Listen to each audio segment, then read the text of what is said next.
Since I am a parliamentarian and a politician, and moreover, a media person, I would be talking from my experience as I see the Indian Federation from the parliament, from outside, from my state, that is Kerala. Now, the next session is going to be addressed by Justice Muralidhar. If the system were to be robust and meticulous, you would not have a speaker in the form of Justice Muralidhar till 2026 August. You know why? He would have been presiding over a bench in Supreme Court. Since he was not nominated to the Supreme Court, he has become a panelist of this national seminar. This manifests the issue that is plaguing the country or the nation now. Being a member of parliament, I would start from my experience of shifting to the new parliament building. Earlier you had a colonial parliament, that is what the present government dispensation says so. We have shifted to a nationalist parliament now. That is what is it. The nationalist parliament house more or less reflect the actual situation of the nation now. The parliament has been completely segregated. There is no central hall. Media is not permitted to the lobbies of the parliamentarians. Earlier, when Rajya Sabha used to adjourn and Lok Sabha used to adjourn, we all used to converge at the central hall of the parliament. Now there is no meeting place, there is no convergence point. I think this is a true reflection of the country, the trajectory through which the country is passing. I've been asked to speak about federalism. It's true that when the framers of the Constitution finalized the document, they made it a quasi-federal country. Article 1 of the Indian Constitution says that India is a union of states. Nevertheless, it has been skewed in favor of the center. But I would just quote you what Jawaharlal Nehru said about the document. He defended the unitary slant of the Constitution, said so. I quote him, "It would be injurious to the interests of the country to provide a weak central authority which would be incapable of ensuring peace, of coordinating vital matters of common concern, and of speaking effectively for the whole country in the international sphere." So the unitary slant of the Constitution was based out of the apprehensions or fears of the framers of the Constitution. We should all think that it was in the aftermath of partition, and when most of the princely states were outside and were being rallied in. So there were, I would say, angst and apprehensions with regard to the unity of the country. Where will this India tread ahead? Nevertheless, there was B.R. Ambedkar who underlined the thoughts of the Constitution makers. He said so, I quote, "The Constitution is a federal constitution. The Union is not a league of states, nor are the states the agencies of Union deriving powers from it. Both the Union and the states are created by the Constitution. Both derive their respective authority from the Constitution." This is what B.R. Ambedkar said. Now, what is the state of affairs of this country. Durga Prasad ji, you are kind enough to say or give some hints with regard to the teething problems this nation is facing. I would say that the trend in this country is completely, inverted comma, concentration of power. Justice, please bear with me when I say that it's one nation, one ideology, one culture, one language, one leader. That is what is the motto which is being prevalent in this political juncture. I have no hesitation. I am a politician. I should say. I would not be mincing my words when I say so. Now, G20. You know what was the tagline of G20? It was a so huge fanfare in the country. Was there a program in Hyderabad also? I presume so. The tagline of G20 was 3 Ds: development, democracy, and diversity. This was the tagline of G20. But when I look at the politics, when I look at the political situation that is emerging, the 3 Ds that are prevalent in this country, one is destabilize, second is disrupt, and third is defame. What does it mean? If you have an opposition government in a state, the first D comes into operation. That is, destabilize it. Am I not correct? Are you all sleepy? I don't know. It's a very difficult time to address people after this lunch. Half a dozen state governments have been brought down. The MLAs have been purchased. It's not the assembly or the parliament which became the sanctum of democracy, but certain resorts. And if you cannot destabilize a government, what you do? You need to disrupt it. How do you disrupt it? You have numerous ways of disruption.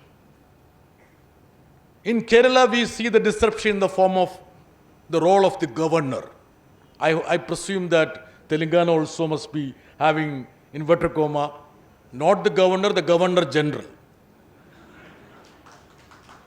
You need to rename the governors as governor generals now, actually.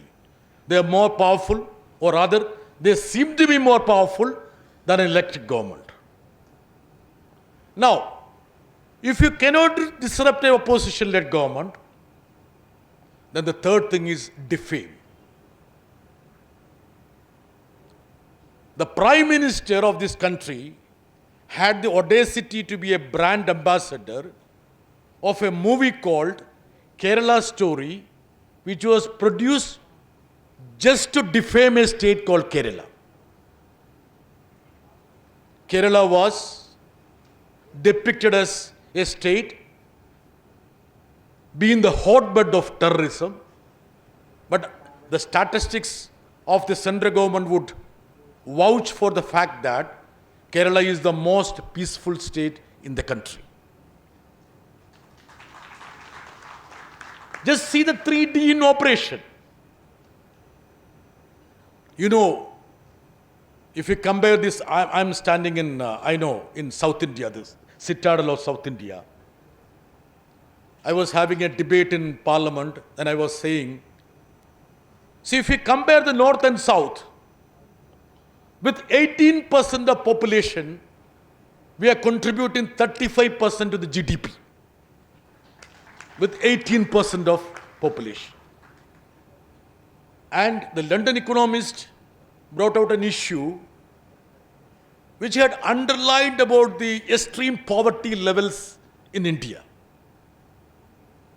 It said The extreme poverty, I'm not talking about the hunger or the mere poverty, extreme poverty.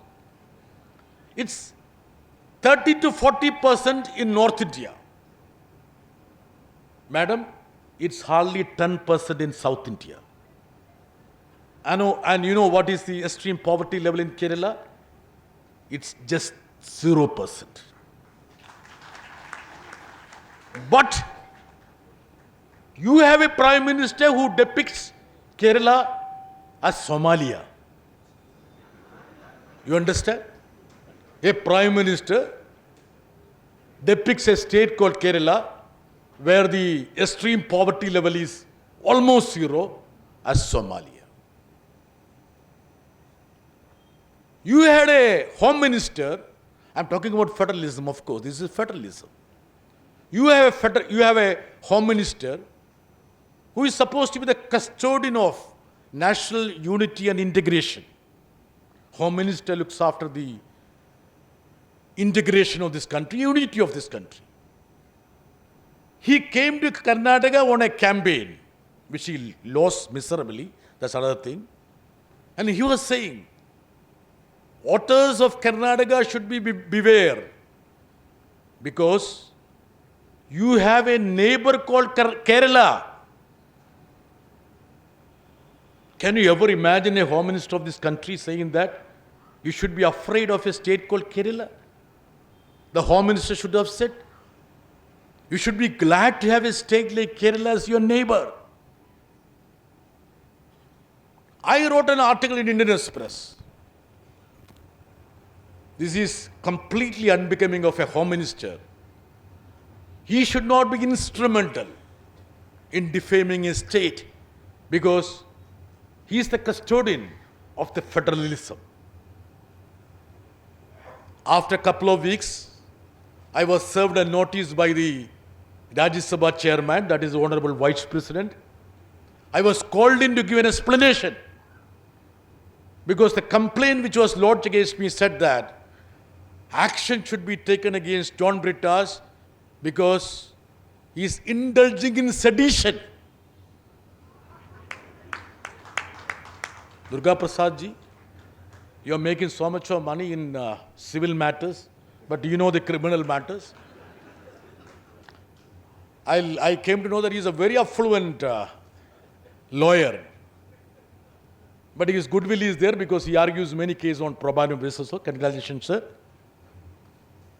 Can you imagine a member of parliament being called upon to explain to a complaint that if I try to protect my home state, I am charged with sedition?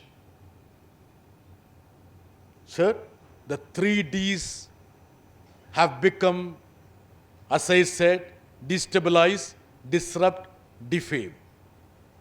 You know what is the tagline of, I think it is Washington Post or New York Times. That is also 3 Ds. Democracy dies in darkness. Democracy dies in darkness. I am very glad that the preamble of the Constitution has been enshrined in this leaflet. But sir, we solemnly assure the citizens justice, social, economic and political. So what is the justice now? I just talked about the justice that is being imparted now in many of the states now. The justice is being in the form of bulldozers in many states. Sir, liberty of thought, expression, belief, faith and worship. Liberty of thought. The underlying aspect of a democracy is a free media. You may have an executive, you may have a judiciary, you may have a legislature. Even the Arab nations have so. Unless a nation has a free media, it can't be a true democracy. Please trust me.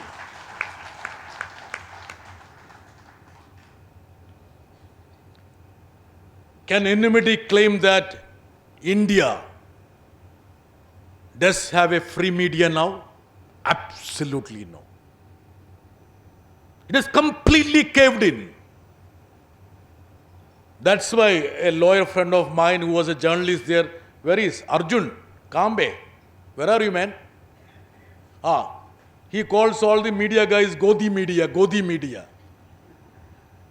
His colleague Veeray also is here. A gentleman editor, during the second wave of COVID,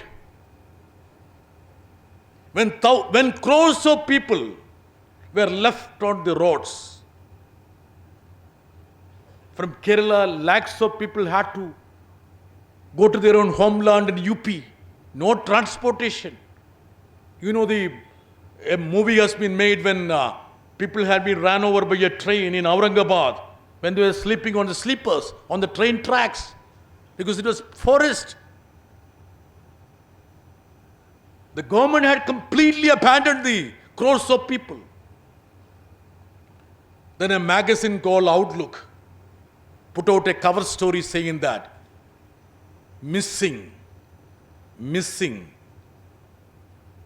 India government missing.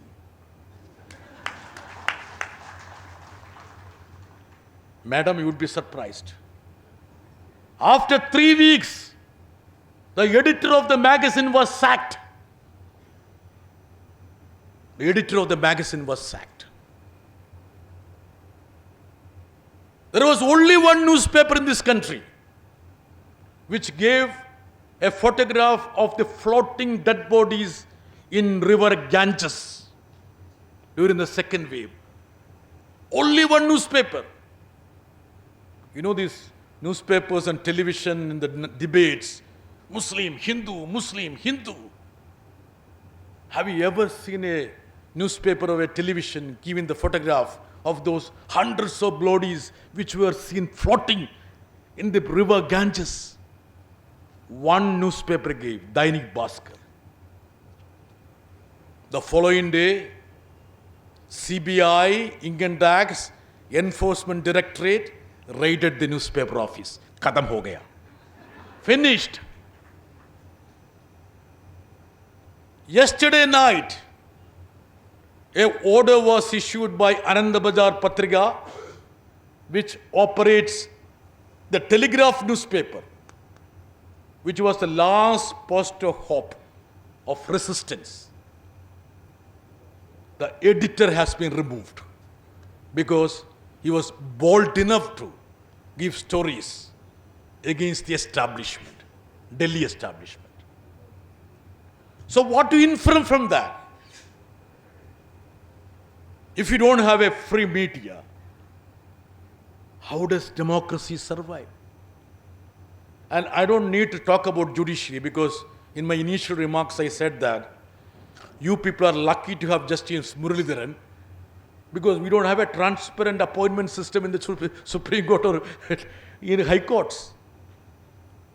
A judge with impeccable integrity, matchless probity, was not promoted to the Supreme Court. In my maiden speech in Rajya Sabha, I reminded the judiciary about the lack of diversity. Sirs, the underlying factor for a federalism is to have a democratic setup now. Without democracy, how can you even envisage a federalism? When you talk about democracy, you need to have representation. There is something called vertical representation and horizontal representation.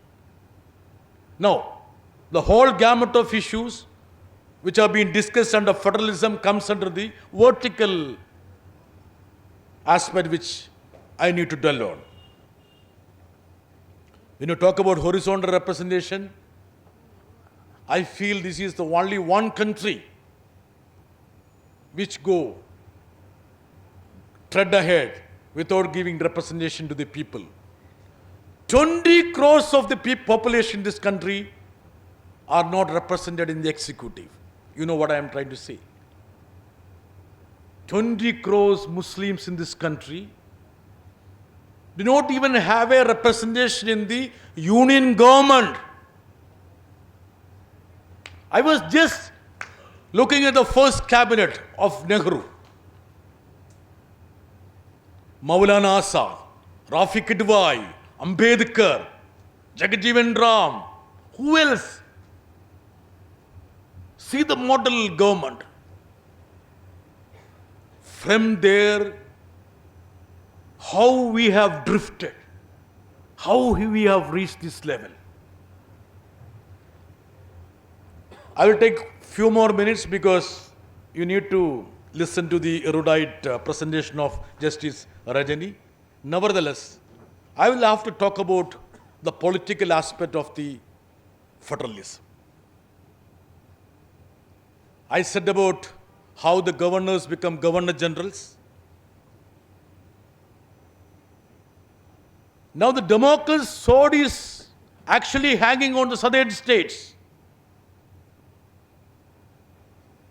The delimitation is going to come. When the delimitation comes, what is going to happen is that the representation of the southern states in Lok Sabha and Rajya Sabha will come down, or rather would be static. You know why? The slogan now is that perform and perish. Earlier the slogan was perform and you be rewarded. Now the slogan is that you perform and perish. Because we control the population, we are going to be penalized. We are going to be penalized. Now, think about the economic aspect of the federalism. You know, state of Kerala contributes 1 rupee to the national kitty and gets back 25 paise. This could be the, I would say even Telangana also. Southern states bear the brunt for its performance. Earlier you had planning commission, you had guided formula. Now the government of India is using surcharge and duty to mop up resources. I asked a question in Rajya Sabha. What could be the quantum of money you must have mopped up through surcharge and duty? You know what is the catch in surcharge and duty, sir? You don't need to divide among the states. It's not divisive. So what does the government do? The government doesn't raise the GST, doesn't raise the corporate tax, doesn't change the slab of the income tax. They impose duties and surcharge so that you don't need to divide these resources amongst the states. The reply to my question, the government said, last year alone, they mopped up 7 lakh crore. 7 lakh crore on duty and surcharge. So during the COVID, you all got the certificate. What was the certificate? You have a COVID certificate, sir? Government certificate. You have a smiley Modi. Yeah, that's correct. Modi always smiles, sir. And the government was saying we spent 33,000 crore for free vaccination. Madam, didn't this government say? You must have heard about that. Didn't you hear that? You know what is the cash there? 33,000 crores was spent on vaccination, and the government, through health surcharge, mopped up 53,000 crores. What a businessman he is. Spending 33,000 crores, mopping up 53,000 crores. I asked a question, then it came out. Earlier, surcharge used to be for a short period, just for an exigency. Not now. Surcharge continues. They say that they give you so much of money to the states for education.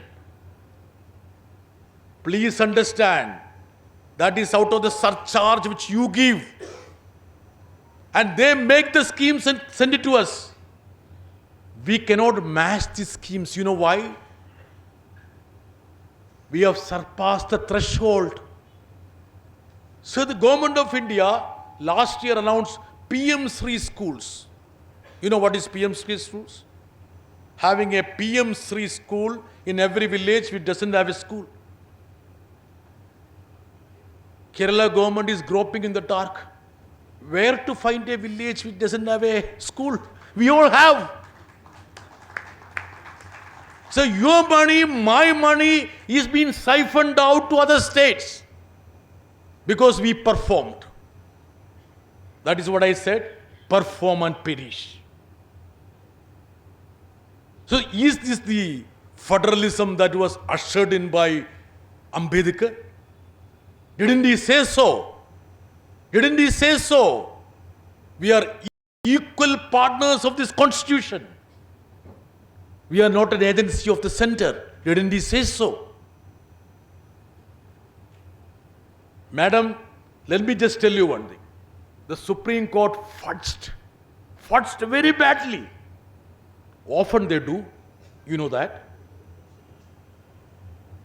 They made a sweeping remark saying that the parliament has the fundamental right to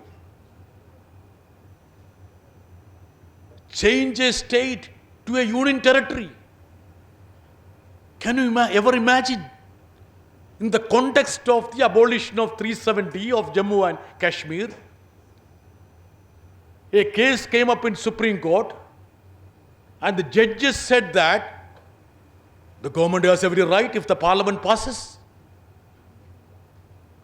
It simply means that the state of Telangana tomorrow can be converted as a union territory and Amit Shah will come and rule the state. Will you allow, sir? Will you allow, sir? Do you want Amit Shah to come down and rule the state? He says even now it is like that. I don't know what it is.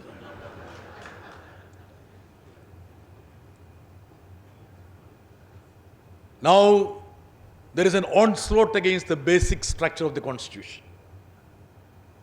The situation is such as even a gentleman judge who presides over the Supreme Court is a colleague of mine in Rajya Sabha now. You know whom I am referring to. He passed 2 judgments in Supreme Courts upholding the validity of the basic structure. The same gentleman, after becoming a member of parliament in Rajya Sabha, he opened his mouth for the first time and he said that basic structure is not sacrosanct. Is this the integrity of the judiciary? Is this the judiciary we are looking up to? Is the judiciary which is supposed to be the custodian to protect the constitution of this country? He is playing a different role. Sir, everybody is playing a different role, sir, now. So, political onslaught against the federalism. I told about economic onslaught. Nowadays, there is nothing called. See, from planning commission to election commission, the institutions are being completely devastated. Every institution that was built up in this country has been either done away with or being abandoned or systematically destabilized. When we talk about federal economy, now you see a prime minister going to an election-bound state and declaring bounty for the state, 20,000 crores, 30,000 crores, 50,000 crores. Kiska paisa hai? Hamara paisa hai.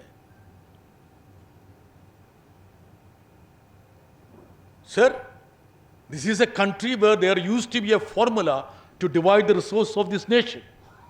Now there is no formula. Now, another cardinal principle, I talked about the culture. Durga Prasadi was very benevolent when he talked about the number of languages. Couple of months back, I was in Manipur, and I could see that. See, when we talk about Manipur, it's also part of the federation actually. But that's one state among 28 states which has been completely abandoned by the government of India. The Prime Minister doesn't think there is a state called Manipur now. And it has been burning for last 5 months. Can you ever imagine a state of the nation is burning continuously for 5 months consecutively? There are 300 ethnic groups there. Why did we choose a federation? It's such a rich, diverse nation with hundreds of languages, moorings, your own style. But now you can see the imposition of a language over this country, Hindi. Hindi is the language. See, I was surprised to read the speech of Annadurai, the great Dravidian patriarch. Annadurai was a member of Rajya Sabha in 1960s. I dug up a couple of his speeches. You'd be surprised. You know what he talks? He talks about self-determination. He said it is the right of the southern states to determine our future. He said so. Tomorrow I should not be castigated as an anti-national. Okay, I am quoting Annadurai. 1962 April, Annadurai spoke in Rajya Sabha. And he even said that we cannot bear with the imperialism of the North. He even talked about the language. And he was saying that, more or less inverted comma, may not be correct. If my quote goes wrong, just take the sum and substance only. He says, I am seeing few members who can very well speak in English. They deliberately ask the question in Hindi. And the minister who can speak in English deliberately answer the question Hindi. And you have a star in your eye. This is not the way you need to conduct yourself. You shouldn't impose Hindi over us. That's what Annadurai said. Sirs, I covered the Indian Parliament from 1988 onwards. At that time, when I used to cover the Parliament as a journalist, 90% of the discourse in the Parliament was through English language. Now not even 5% in English.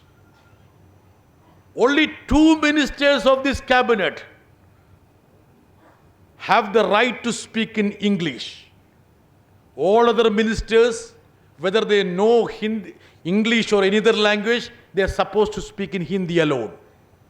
I have seen Kiran Rijiju, the former law minister, sometimes he starts in English. Suddenly somebody will prompt him, Hindi. He would just turn to it.